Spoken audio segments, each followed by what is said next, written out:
Students, welcome back to our YouTube channel Hindi आईकर। आज हम 12वीं कक्षा की पुस्तक आरोह भाग 2 का पाठ भक्तिन पढ़ेंगे। इससे पहले एक भाग हम इसका पढ़ चुके हैं। अगर आप में से किसी ने वो वीडियो नहीं देखा तो अवश्य देखें। इस वीडियो के डिस्क्रिप्शन में भी आपको उसका लिंक मिल जाएगा। इससे पहले इस पाठ में हमने जो पढ़ा वो ये था कि महादेवी वर्मा की जो सेविका है भक्तिन, कैसे उसकी लाइफ, कैसे उसकी जीवन शैली होती है, कैसे उसकी शादी होती है, फिर उसके बाद उसके पास 3 बेटियां होती हैं, कैसे वो बेटियों की शादी करती है।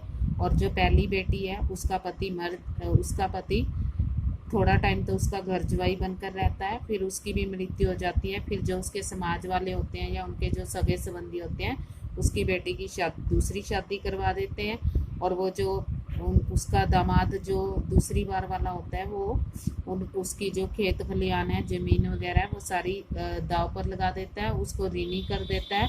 और किस प्रकार भक्तिन अब कमाने की सोचती है और वो गांव छोड़कर शहर आ जाती है कमाने के लिए। अब आगे पढ़ते हैं क्या होता है। घुटी हुई चांद को मोटी मैली धोती से ढाके और मानो सब प्रकार की आहट सुनने के लिए कान कपड़े से बाहर निकाले हुए भक्तिन जब मेरे यहाँ सेवक धर्म में दीक्षित हुई, तब उसके जीवन के चौथे और संभवतः अंतिम परिच्छेद का जो अंत हुआ उसकी इति अभी दूर है, यानी कि उसका अंत अभी दूर है। भक्तिन की वेशभूषा में गृहस्थ और वैरागी सम्मिश्रण देखकर मैंने शंका से प्रश्न किया, क्या तुम खाना बनाना जानती हो? उत्तर में उसने ऊपर के ओंठ को सिकोड़कर और नीचे के अधर को कुछ बढ़ाकर आश्वासन की मुद्रा के साथ कहा, ई कौन बड़ी बात आई। रोटी बनाई जानत है, दाल रांध लेत है, साग सब्जी छंकू सकत है, और बाकी का रहा। वो कहती है कि ये कौन सी बड़ी बात है कि रोटी बनानी आती है, मुझे दाल भी बनानी आती है और साग सब्जी को भी छौंक लगाना आता है, और बाकी क्या रह गया। दूसरे दिन तड़के ही सिर पर कई लोटे औंधा कर उसने मेरी धुली धोती जल के छींटों से पवित्र कर पहनी और पूर्व के अंधकार और मेरी दीवार से फूटते हुए सूर्य और पीपल का 2 लोटे जल से अभिनंदन किया। 2 मिनट नाक दबाकर जप करने के उपरांत जब वह कोयले की मोटी रेखा से अपने साम्राज्य की सीमा निश्चित कर चौके में प्रतिष्ठित हुई, तब मैंने समझ लिया कि इस सेवक का साथ टेढ़ी खीर है, यानी कि इसके साथ काम करना कठिन कार्य है। अपने भोजन के संबंध में नितांत वीतराग होने पर भी मैं पाक विधा के लिए परिवार में प्रख्यात हूँ, यानी कि भोजन किससे संबंधित पूर्णतः वीतराग मतलब आसक्ति रहित, यानी कि कोई भी वो गुंजाइश नहीं छोड़ती है, बहुत प्रसिद्ध है, यानी कि पवित्र भोजन बनाती है। और कोई भी पाक कुशल दूसरे के काम में नुक्ताचीनी बिना किए रह नहीं सकती, यानी कि जो लेखिका है वो बहुत शुद्ध काम करती है और वो किसी के भी काम में गलतियां निकाले बिना नहीं रह सकती थी।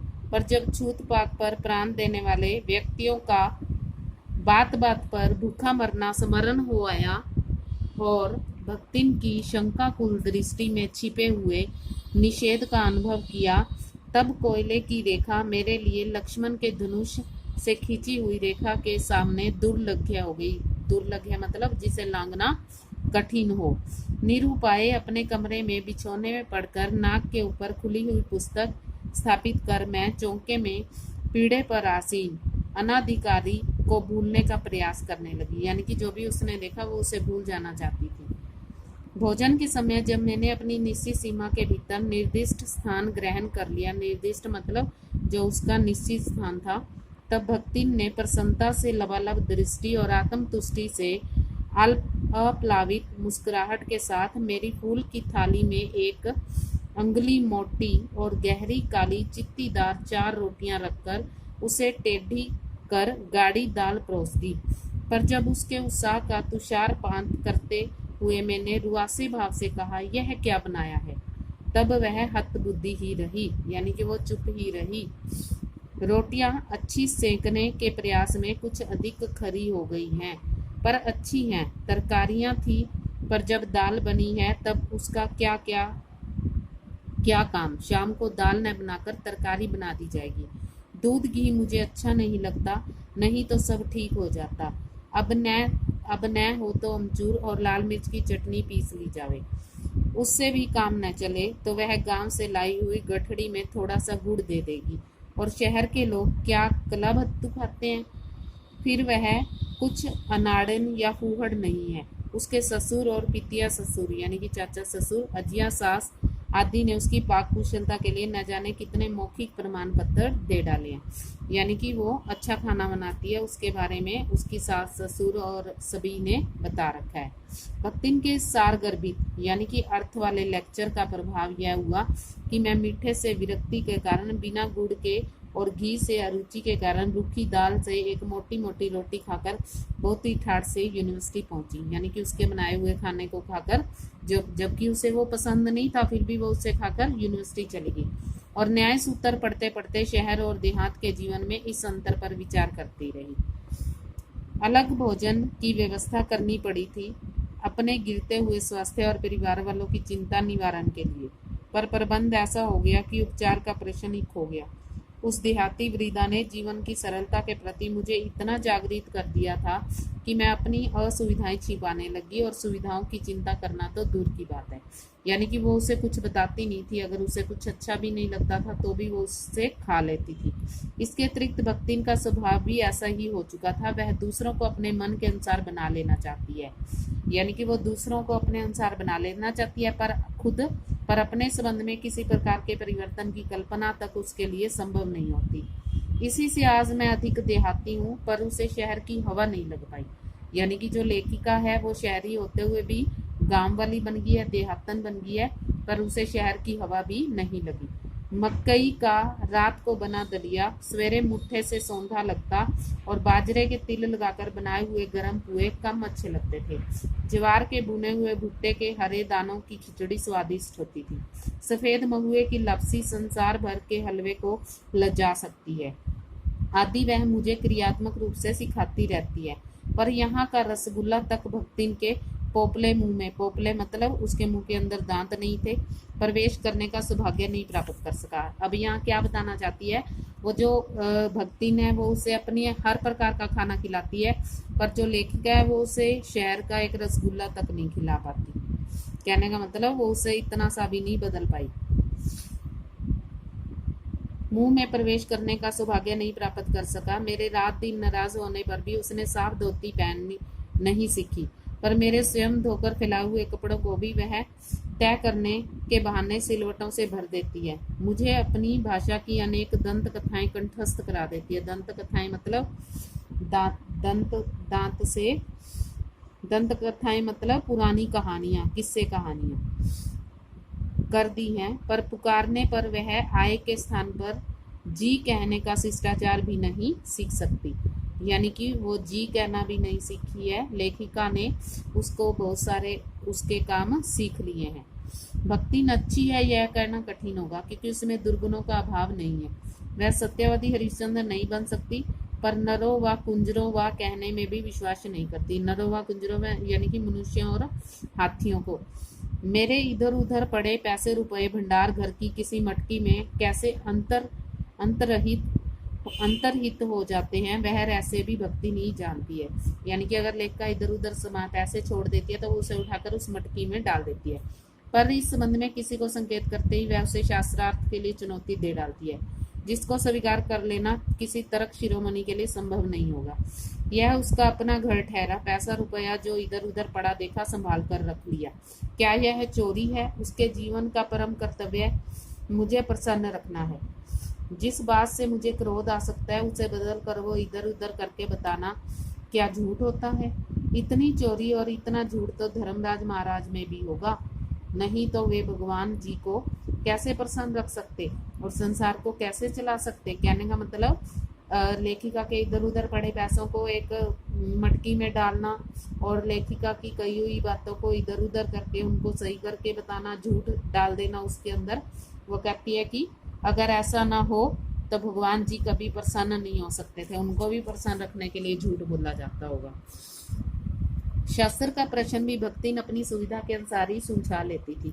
मुझे स्त्रियों का सिर घुटाना अच्छा नहीं लगता। सिर घुटाना मतलब बाल जड़ से कटवाना। अतः मैंने भक्तिन को रोका। उसने अकुंठित भाव से उत्तर दिया कि शास्त्र में लिखा है कतुहुल वंश। मैं पूछी बैठी कि क्या लिखा है। तुरंत उत्तर मिला, तीरथ गए मुंडाए सिद्ध। कौन से शास्त्र का यह रहस्यमय सूत्र है, यह जान लेना मेरे लिए संभव ही नहीं था। अतः मैं हार कर मौन हो गई और भक्तिन का चूड़ा कर्म हर बृहस्पतिवार को एक दरिद्र नापित के गंगा जल के धुले उस्तरे द्वारा यथाविधि निष्पन्न होता था। यानी कि वो अपने बाल कटवा देती थी एक गरीब नाई से हर बृहस्पतिवार को, जो लेखिका को अच्छा नहीं लगता था। पर वह मूर्ख है या विद्या बुद्धि का महत्व नहीं जानती, यह कहना असत्य है। अपने विधा के अभाव को वह मेरी पढ़ाई लिखाई का अभिमान करके भर लेती है। एक बार जब मैंने सब काम करने वालों से अंगूठे के निशान के स्थान पर हस्ताक्षर लेने का नियम बनाया, तब भक्तिन बड़े ही कष्ट में पड़ गई, क्योंकि एक तो उससे पढ़ने की मुसीबत नहीं उठाई जा सकती थी, दूसरा सब गाड़ीवान दाइयों के साथ बैठकर पढ़ना उसकी वयोवृद्धता का अपमान था। यानी कि वो काफी बुजुर्ग थी। उसने कहना आरंभ कर दिया कि हमारी मालकिन तो रात दिन किताबियन में गड़ी रहती है। यानी कि हमारी मालकिन तो रात दिन किताबें ही पढ़ती रहती है। अब हमू पढ़े लागब तो घर गृहस्थी कौन देखी सुनी। यानी कि अगर मैं भी पढ़ने लग गई तो घर गृहस्थी कौन चलाएगा।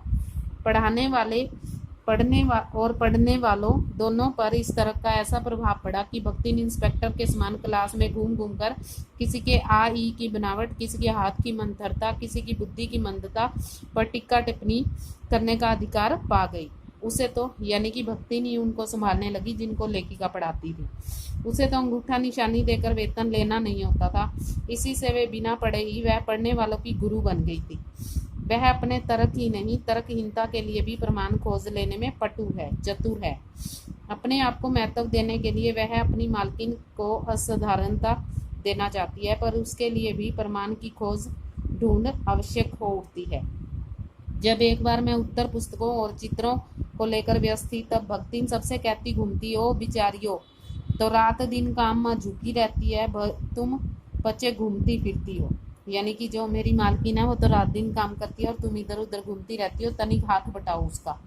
सब जानते थे कि ऐसे कामों में हाथ नहीं बटाया जा सकता। उन्होंने अपनी असमर्था प्रकट कर भक्तिन से पिंड छुड़ाया, यानी कि उससे छुटकारा पा लिया। बस इसी प्रमाण के आधार पर उसने सब अतिशयोक्तियों और अमर बेल सी फैलने लगी। उसकी मालकिन जैसा काम कोई नहीं जानता ही नहीं। यानी कि जो बढ़ा चढ़ाकर वो बातें करती थी और जो बेल कभी बिना मूल के ही बढ़ती है उसके बारे में भी, यानी कि उसकी मालकिन जैसा काम कोई नहीं कर सकता। इसी से तो बुलाने पर भी कोई हाथ बिठाने की हिम्मत नहीं करता। यानी कि उसकी मालकिन इतना मुश्किल काम कर लेती है कि लोग उसकी सहायता करने की भी हिम्मत नहीं कर पाते। पर वह स्वयं कोई सहायता नहीं दे सकती। उसे अपनी मानना, अपनी हीनता स्वीकार करना है। इसी से वह द्वार पर बैठकर बार बार कुछ काम बताने का आग्रह करती है। कभी उत्तर पुस्तकों को बांध देती है, कभी अधूरे चित्र को कोने में रखकर, कभी रंग की प्याली को धो देती है, कभी चटाई को आंचल से झाड़कर वह ऐसी सहायता पहुंचाती है। यानी कि अपनी मालकिन की किसी न किसी प्रकार से वो सहायता करती ही रहती है। उससे भक्तिन का अन्य व्यक्तियों से अधिक बुद्धिमान होना प्रमाणित हो जाता है। वह जानती है कि जब दूसरे मेरा हाथ बटाने की कल्पना तक नहीं कर सकते, तब वह सहायता की इच्छा को क्रिया रूप देती है। इसी से मेरी किसी पुस्तक के प्रकाशित होने पर उसके मुख पर प्रसन्नता भी वैसे ही उद्भाषित हो उठती है, जैसे स्विच दबाने पर बल्ब में छिपा आलोक। यानी कि लेखिका की भक्तिन किसी न किसी प्रकार से सहायता अवश्य करती है। और जब लेखिका की कोई पुस्तक छप जाती है तो बहुत खुश होती है, ठीक वैसे ही जैसे अपना स्विच दबाते हैं तो बल्ब का प्रकाश चारों तरफ फैल जाता है। वह सुनने में उसे बार बार छूकर, आंखों के निकट ले जाकर और घुमा कर मानो सबकी सहायता का अंश खोजती है। और उसकी दृष्टि में व्यक्त आत्मघोष कहता है कि उसे निराश नहीं होना पड़ता। वह स्वाभाविक भी है किसी चित्र को पूरा करने में व्यस्त। मैं जब बार बार कहने पर भी भोजन के लिए नहीं उठती, तब वह कभी दही का शरबत और कभी तुलसी की चाय वहीं देकर उसकी भूख का कष्ट सहने नहीं देती। यानी कि अपनी मालकिन की सहायता करने को हर वक्त वो तैयार रहती है और उसे किसी प्रकार का कष्ट सहने नहीं देती। जो भक्तिन है वो हमेशा महादेवी वर्मा की सेवा के लिए हाजिर रहती है और जब उसकी पुस्तकें छपती हैं तो वो बहुत खुश होती है। शेष अगले भाग में। अगर आपको ये वीडियो पसंद आती है तो लाइक करें, शेयर करें, चैनल को सब्सक्राइब करें और साथ में दिए गए बेल आइकन को भी अवश्य दबाएं ताकि आपको अगली वीडियो का नोटिफिकेशन जल्द से जल्द मिल सके। धन्यवाद।